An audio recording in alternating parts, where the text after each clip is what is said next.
Srimati Bhaktivedanta Swami Nityananda Namaste Saraswati Deve Gauravani Pachamani Nirvishesha Sanyavadi Paschita Deshatarani.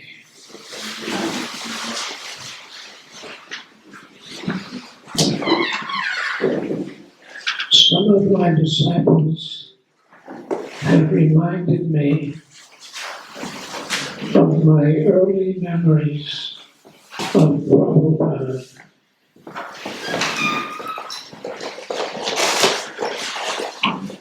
I have written down a few of them from 1966, before I was even initiated.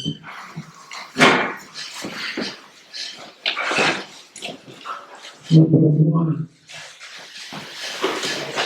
I give my life savings, $600. I had saved it up from my job at the welfare office and from some severance pay in my Navy discharge. I had intended to use it as a writing vacation. I planned to go somewhere green in Canada and write freely, but I was sacrificing that vocation to give my money to the Swami.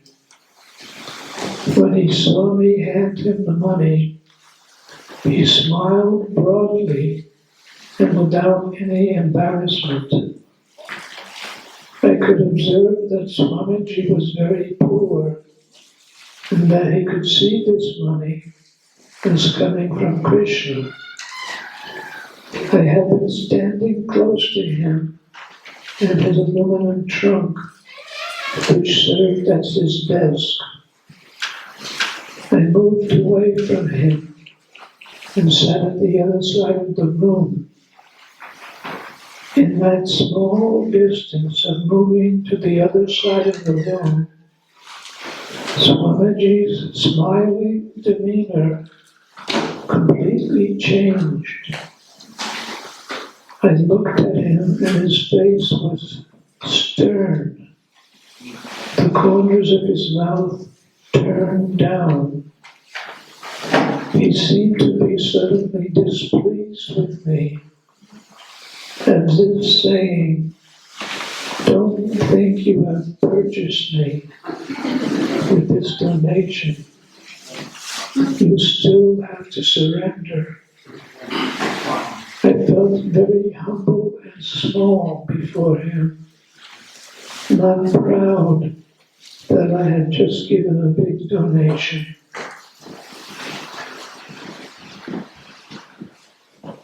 Does this microphone make too much echo? It's good. That's nine. Number two, I phoned Swamiji. One day at the office, my supervisor, Mr. Rice, told me I had to stay in and not go to lunch at the usual hour. He wanted me to do some more work. This meant I would miss eating with the Swami and the boys, who gathered every day at his apartment at 1 p.m. I was upset, and I phoned the Swami. He answered the call, and I said, "Swamiji, this is Steve. Do you remember me?" He said, "Yes." I told him I couldn't make it to lunch on time with him. I had to stay at the office and work. Could he please save me a plate of prasadam?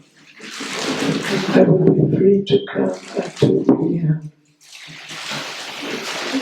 At 2 p.m. I went to his apartment, which was separate from the storefront temple. I knocked at the door and found him alone. He let me in and led me to the rear room. The rug was still rolled back, and he indicated that I should sit on the floor. He brought out a plate of prasadam with a bowl of dal. He placed it on the floor. I had never before bowed at his feet, but this time I did it for the first time. While I was bowing, he said, yes. The dal was a little cooled off, but it was still delicious. The chapatis were soft and brushed with ghee. Everything tasted delicious. Afterwards, I washed my hands and thanked him and went back to work, feeling elated and satisfied. Number 3, I miss the first initiation, Janmashtami, 1966. I went and joined the other boys early in the morning and stayed at the temple all day. He asked us to chant for hours on our beads. At one point he came down and joined us and read for an hour from his manuscript of Bhagavad Gita as it is. He said we were supposed to fast, but if we got hungry, we could go to the refrigerator and take a piece of fruit. He said he would hold initiations in the evening. When it started getting late, I left the temple and went home to my apartment, where I continued the long task of typing up his manuscripts. I partly felt that I didn't want to be initiated because I didn't want to give up my independence. I had felt imprisoned in the Navy for 2 years on an aircraft carrier. I was enjoying my newfound freedom, living in the Lower East Side in a bohemian way. But I spent the whole afternoon and evening typing for the Swami. The next day I brought a stack of completed typing. He looked through it and approved. He did not find any mistakes. He reached over to a bowl and gave me a few grapes. I thought to myself, I've been typing all night for him. Is this the only thing I get in return? A few grapes? But then I restrained that thought and remained thankful that he accepted the work and approved of it. Then Swamiji said something that completely changed my life. He gave me a new bundle of manuscripts that had to be typed. He said, this typing is not just a mechanical exchange. If you love me, then I'll love you. Those words caused an emotional explosion in me. They completely changed my relationship with him. I was always wanting a Swami to give me special attention and to love me. And when I thought he wasn't loving me enough, I would feel disappointed and hold back. But here he was saying that love is a two-way street. I have to love him, and then he will love me. It made perfect sense. At that moment, I gave up all my misgivings toward the Swami.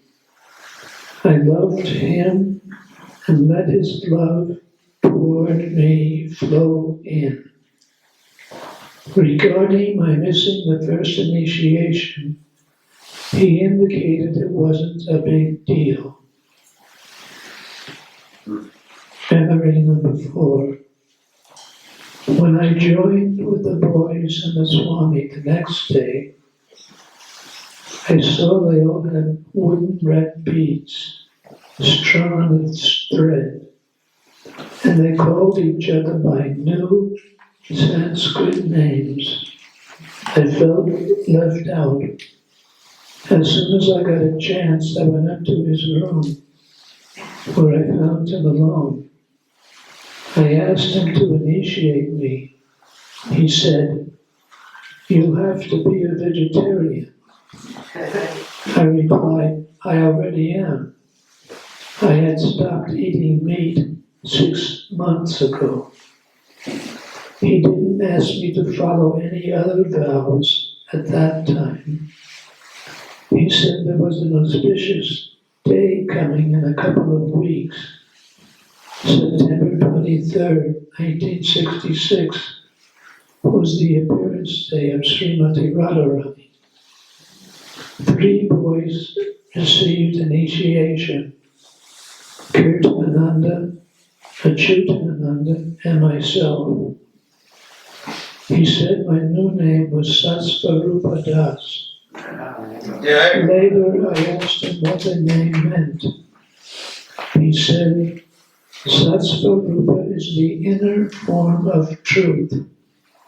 Another time, I walked into the room where the boys were gathered, and Swamiji called out to me, "Here comes the truth personified." In the initiation he gave on Radhastami, he said that when a disciple is initiated, he incurs a debt to the spiritual master, and this is called Guru Dakshin. He said for us it meant that we had to repay our spiritual master by preaching. This felt like a great responsibility to me. 5. Swamiji said, giving him a mango. Swamiji said the mangoes were the king of all fruits, but they were not available in America. I knew of a store that kept mangoes in their back room freezer. They were red and green and yellow, just ripe. I bought a mango for Swamiji and presented it to him. This began a ritual. Every time I came to the temple, I brought a mango for my spiritual master. One time I came when all the boys were gathered, and I gave my usual mango to the Swami. He said, "Very good boy." He said it in the way you would address a 7-year-old child. The boys broke out laughing, but Prabhupada checked them. He said, "No, this is love. This is Krishna consciousness." 6. A mental question. Swamiji, I feel that I have many different selves. Which self would Krishna like me to be? It was a very mental question. Typical for a complicated New Yorker. He didn't answer directly. He spoke to the boys in the room. This boy, Steve, is very nice. He types for me and gives me donations. How blissful I became. 7. Interaction with Prabhupada before I was initiated. I used to think there was an inner group or, quote, club of boys who attended certain functions with Swamiji, and I didn't think I was invited to those meetings. So there were a series of events where Swamiji singled me out and invited me. An early example of this was when I was attending the morning classes and going to work afterwards. He even said once that he had to end the morning classes a little early because Rupa Nuga and Sasvarupa had to go to work on time. But one day, it was a Sunday, I didn't have to go to work. I attended the Kirtanan class, and then I went outside the storefront and sat down on the curb. I was thinking, what will I do for the rest of the day? I had heard the class and liked it, but I didn't think of staying with the Swami. No relationship had much developed. So this one morning, I was sitting on the curb, and Swamiji was sitting on the dais talking to someone. Then he had a boy come up to me and ask me to go in. I went in and he said, "We are having a feast this afternoon. Do you have any work engagements, or can you come?" I said, "I don't have any work today, I can come." So I very happily went to his apartment and saw that Swamiji was serving out the prasadam in his bare feet, going up to each boy and filling his plate. It was a real feast. He had sweet rice and yellow rice with peas. Trying to be an ascetic, I chose the yellow rice and not the sweet rice.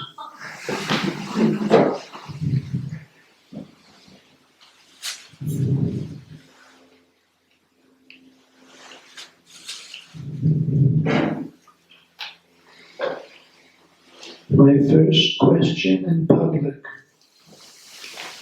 After his lectures, Swamiji asked for questions. After a few lectures, I raised my hand. I asked, "Is misery eternal?"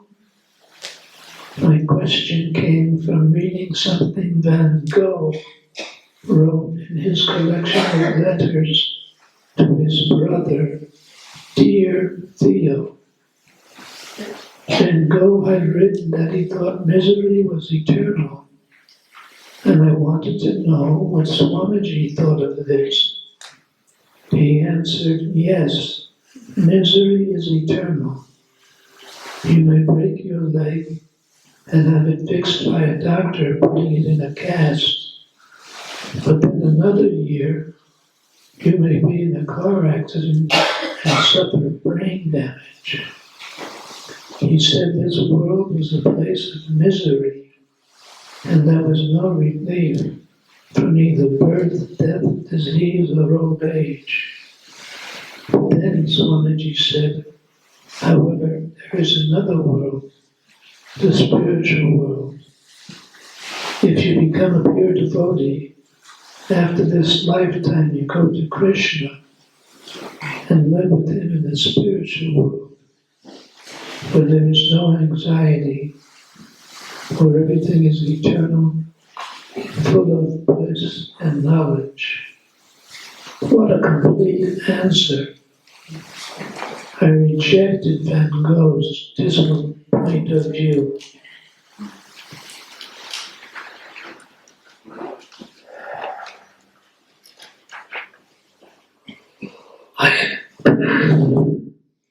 I accompanied Swamiji to the law offices.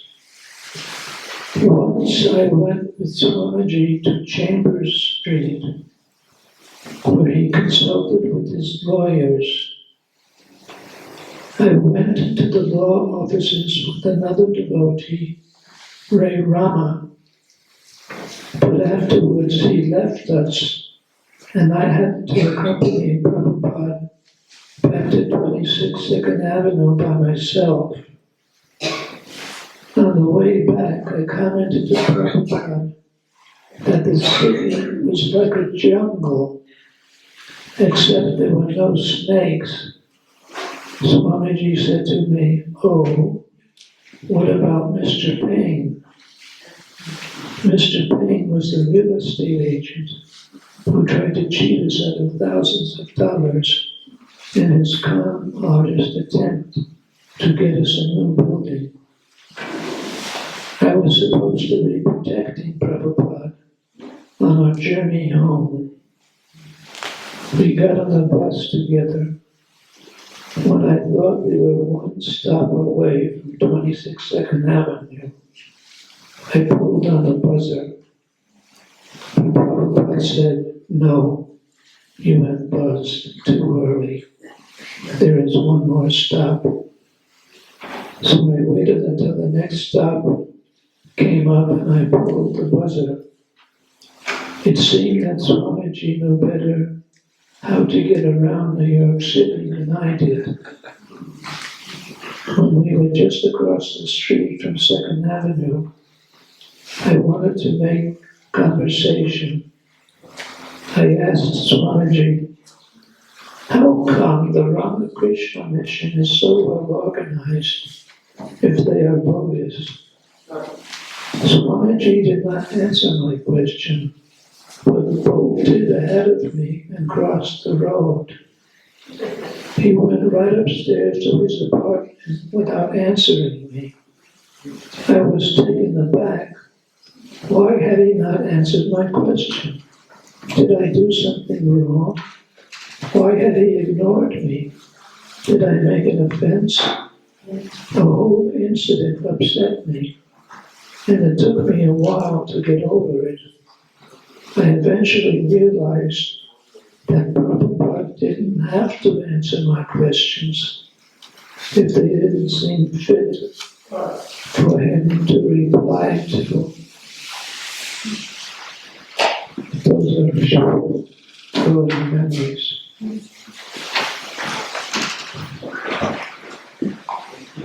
I just wanted to share those memories with you. My main presentation is my books.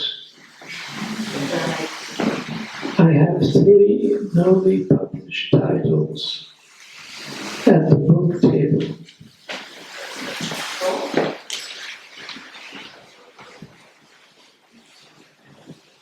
With varieties of titles of different genres.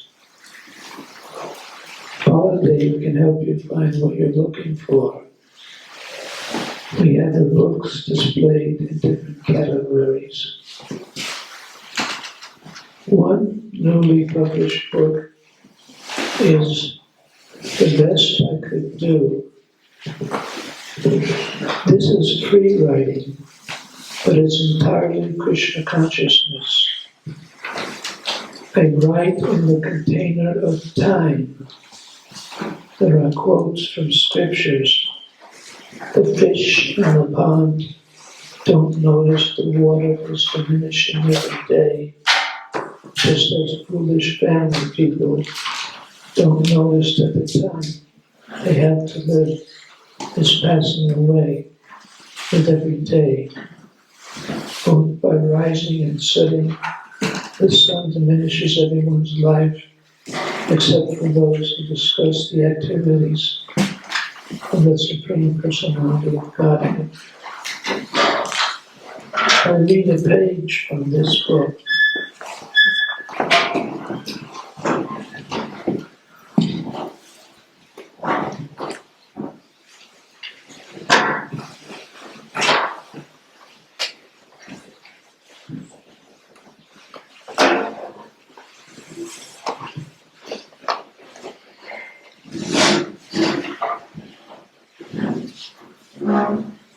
Here's the cover.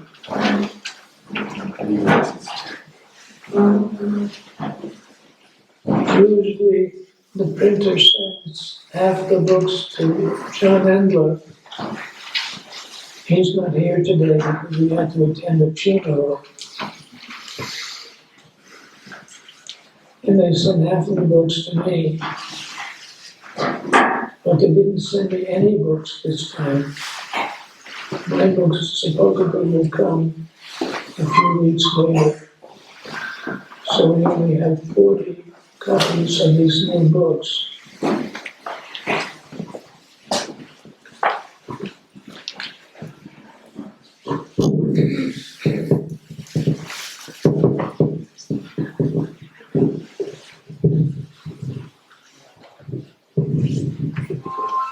Okay.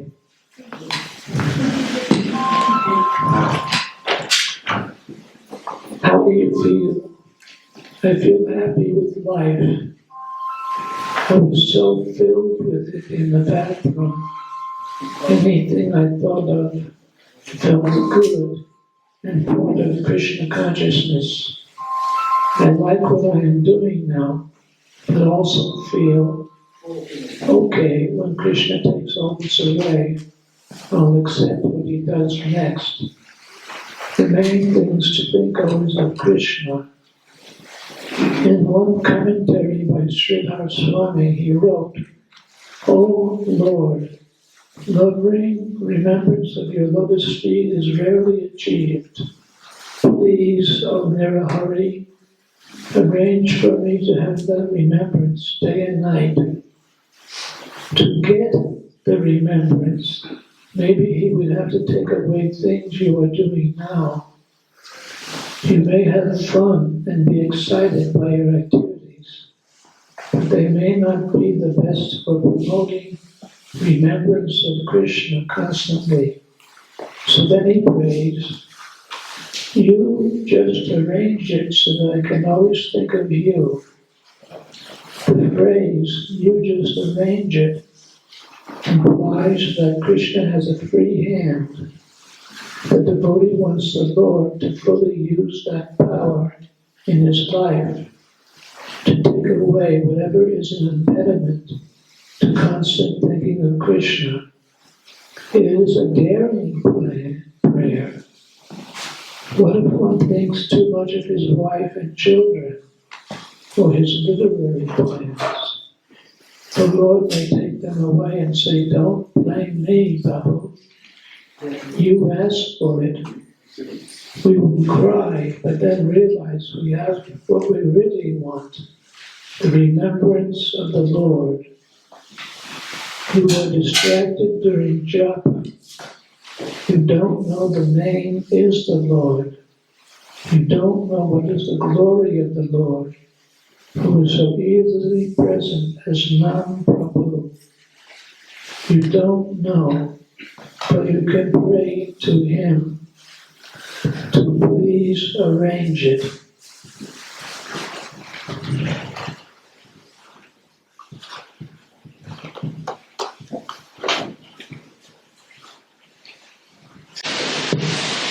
Right now, my book production team is working on a project that will be finished, we hope, by my next year's Vyasapuja.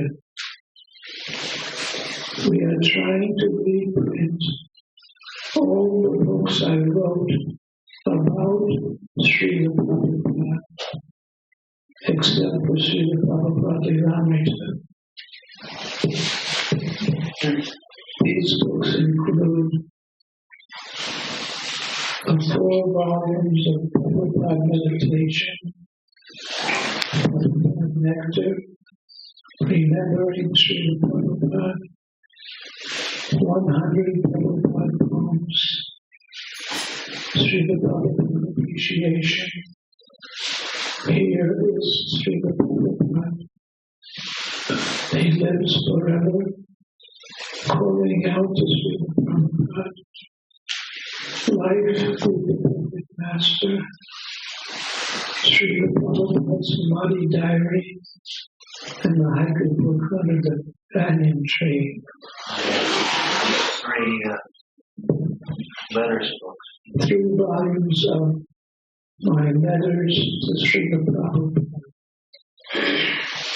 So I want to go out as a Prabhupada man.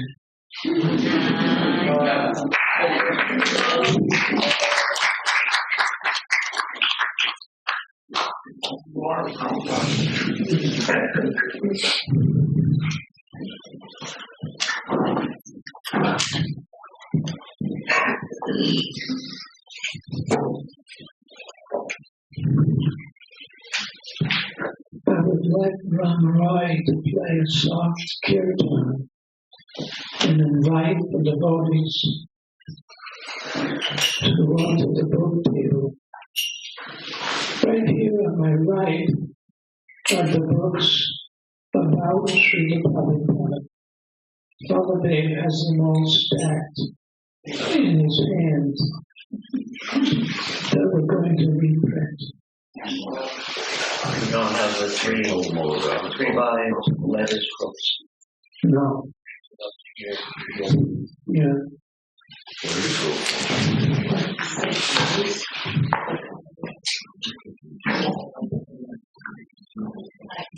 But you can go up and browse and pick out books that you'd like to read and go buy.